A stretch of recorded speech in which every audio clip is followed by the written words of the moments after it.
I'm Teresa Carraggio, and this is Third Paradigm. Today has been a snow day, and I have spent it entirely inside and cozy, having wonderful online conversations about my caret system with people who have been willing to dream and scheme with me. So that's the title of this episode. In particular, I'll be relaying two of those conversations. One of them was with William Hunter Duncan, who does a stack called Born in the 4th of July. He put out a post called Food Forest, Farm, and Restaurant with an idea that he had back when he was in Minneapolis about transforming a golf course. And I put out my ideas for how we could use this system to envision that kind of project. And then John Wright on his stack, which is Intellectual Musings, posted carets or carets, complete with a photo of some very healthy-looking carets. And so I want to respond to that, and I am so grateful to have people who are engaging seriously with this idea.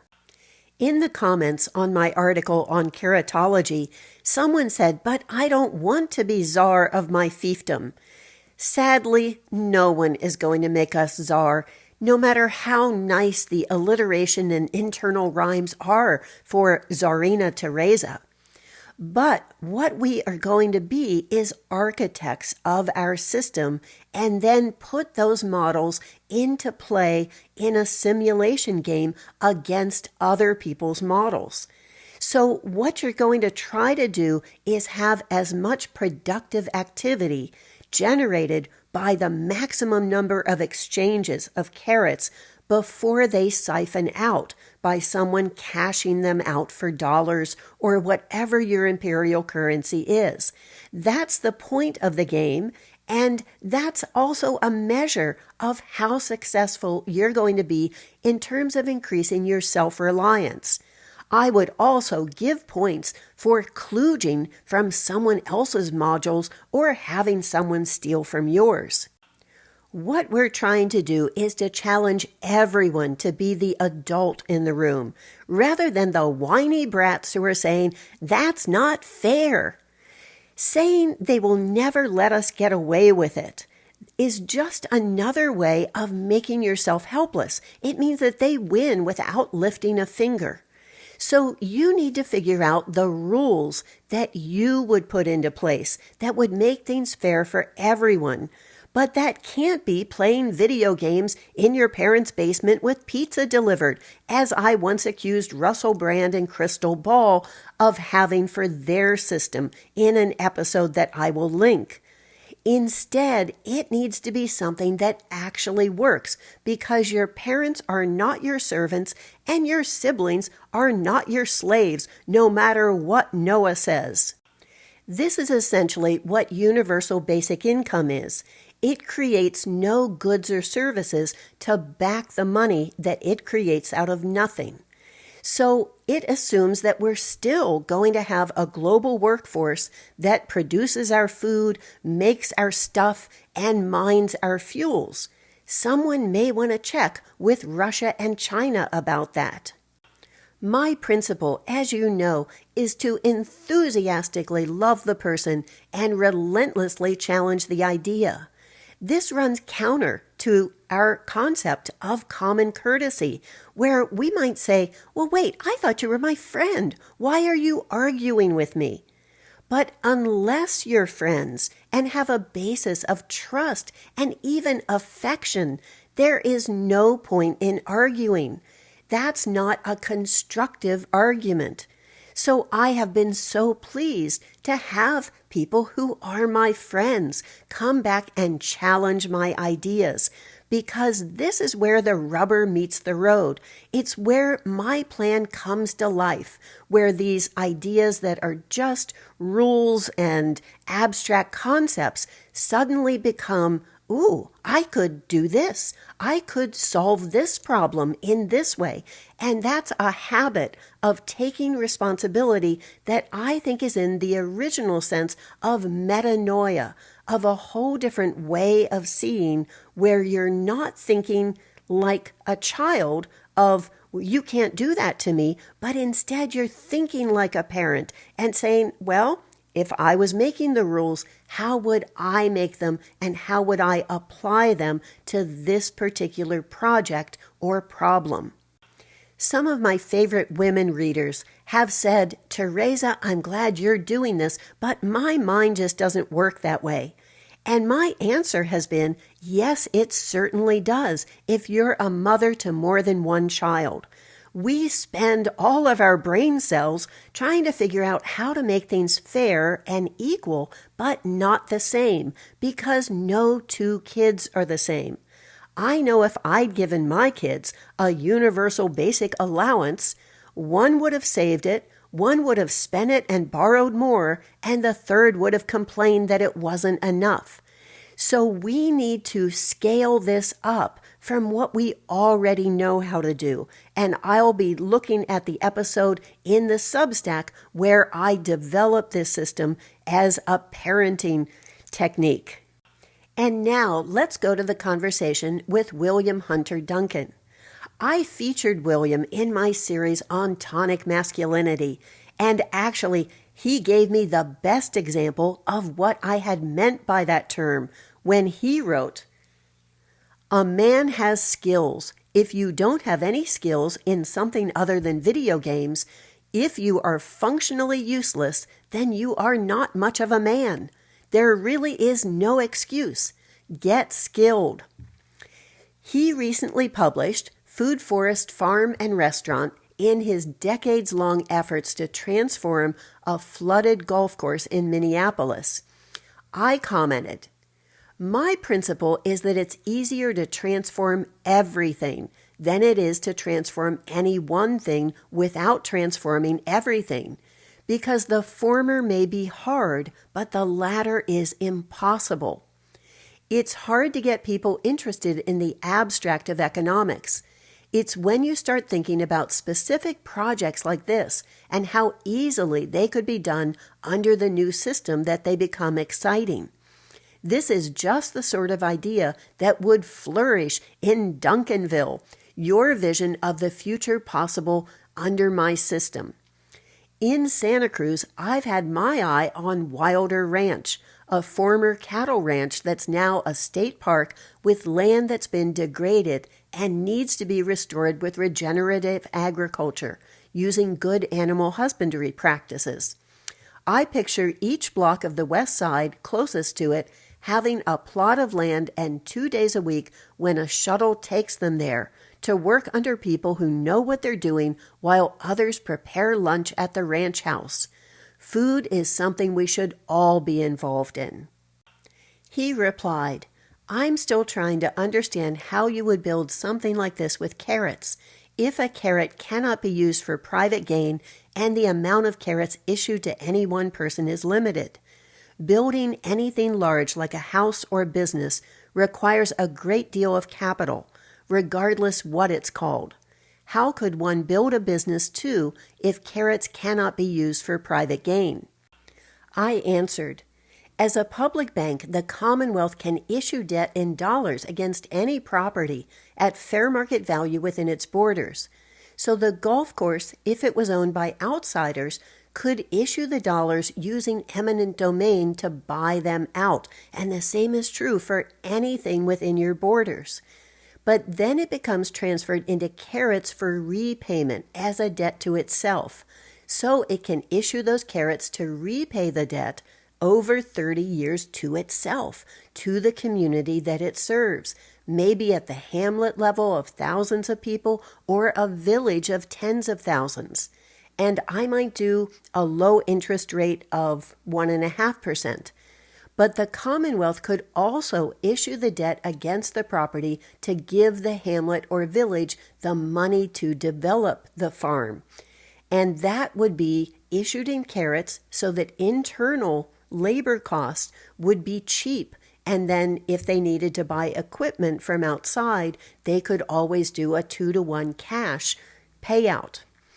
If this was my fiefdom, I would make that loan contingent on them maybe issuing double that amount so that they would then have an operating budget.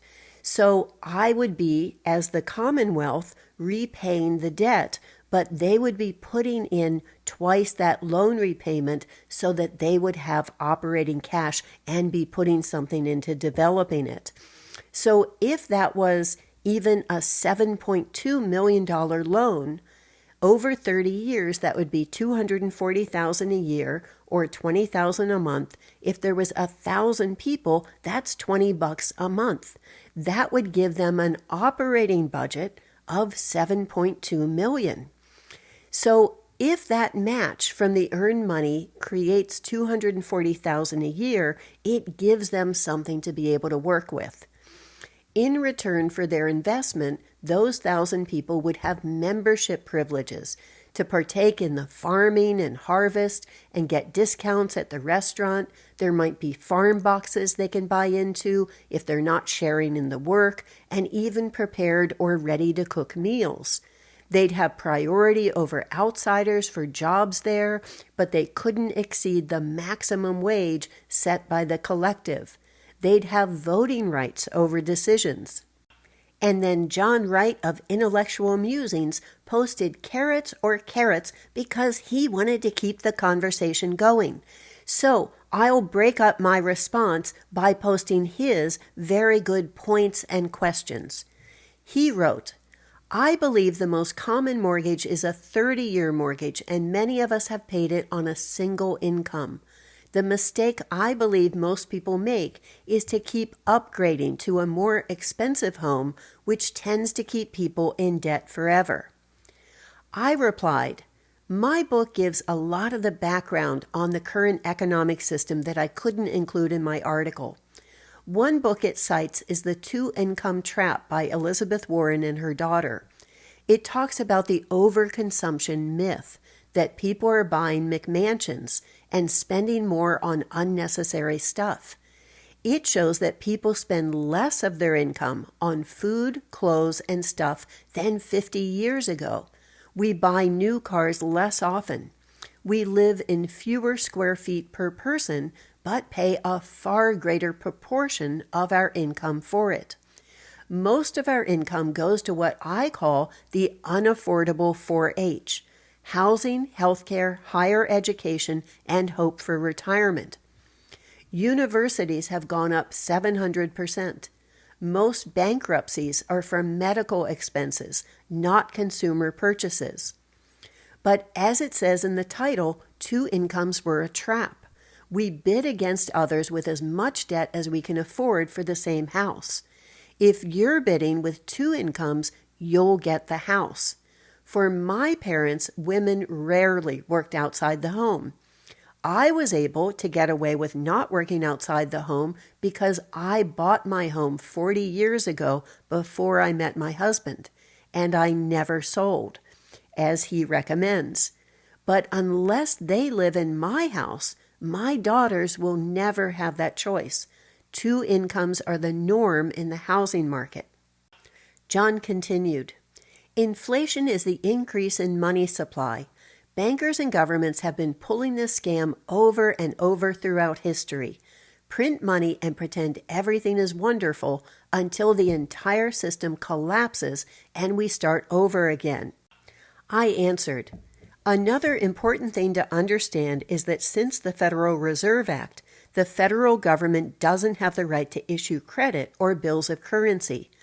The Constitution, when it says that only the federal government can coin money, has been rendered literally. That's why your dollar bills say Federal Reserve notes and not U.S. Treasury notes. The Constitution was written to prevent states from issuing their own currency, but it ended up preventing the federal government when it was usurped by the bankers. So that's why the right of seigniorage is the last loophole for money not borrowed from the central bankers. The federal government, and it burns me that I can't just say the Fed, can issue coins and give them any value they want. So it could print 3 platinum coins, give them the fiat value of $1 trillion each, and use them to replace the Social Security Trust Fund, issuing $9,000 per person as capital to each Commonwealth bank. This is also a bribe to the government because the trust fund has been a slush fund, so they don't have it to give back. This plan saves their bacon. John asks, Teresa's Social Security system isn't making sense to me. I'll need this explained to me in different words and perhaps some examples. I clarified. Social Security is a beautifully designed system, and I'd put Francis Perkins on those platinum coins. It just needs to be fulfilled at what it was promised to participants when they put the money in. Commonwealths would be collecting the tax and investing the trust fund in their own mortgage-backed bank, so they just need to make sure they're distributing benefits. In my own fiefdom, there's only one thing I'd change. I'd up the maximum for a married couple, even if it was coming out of one income, and I'd divide the benefit equally, whether still married or divorced. Currently, the non-working spouse gets half of what the working spouse does, and it maxes out at full retirement age. Since the non-working spouse is typically more involved with the kids, that doesn't make sense to me whether they stay married or not. As the interest on the Social Security Trust Fund builds up, I think I'd look at lowering the retirement age back down to 65 and late retirement to 68. But I'd save that as a reward for when the system's working. John then summarizes and queries. If I'm understanding the caret system, the caret is used as local money, which as far as I can tell would be 99% just spent on real estate, although it seems to have a very steep protectionist tariff, 50%, to encourage local production paid for in carets. When people exchange dollars for carets, who is getting the dollars? This is an excellent question, and I responded. Right now, 97% of money is created through mortgages, but with 5.3% interest, 194% of that money is being spent on real estate because double that amount needs to go back at 5.3%. That's why inflation is built in.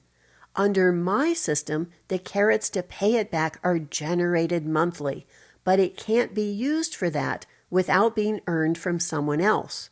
As a targeted dividend, it needs to create at least one exchange of goods or services before it can be used to pay the rent or mortgage, which is how it differs from just distributing it as universal basic income.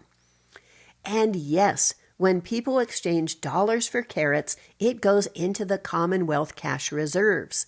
So let's say that you let people who earn dollars do a one-to-one exchange up to $3,000 a month to spend on housing, local services, and goods.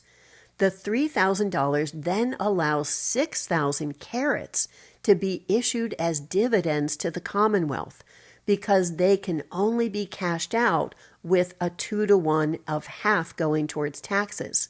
So the dollars coming in benefit everyone.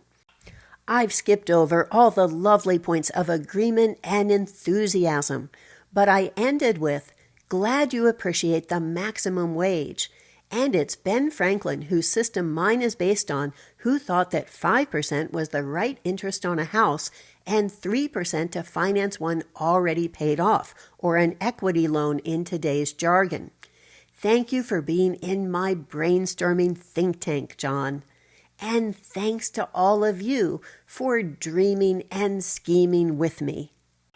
As promised, here's an old episode called Adjacent Nation on Russell Brand and Crystal Ball, where they imagine having no mortgages, student debt, or taxes, and ordering pizza in a parent's basement. And then this is Sacred Masculine on William Hunter Duncan. Thank you to him and to John Wright, and to you for watching.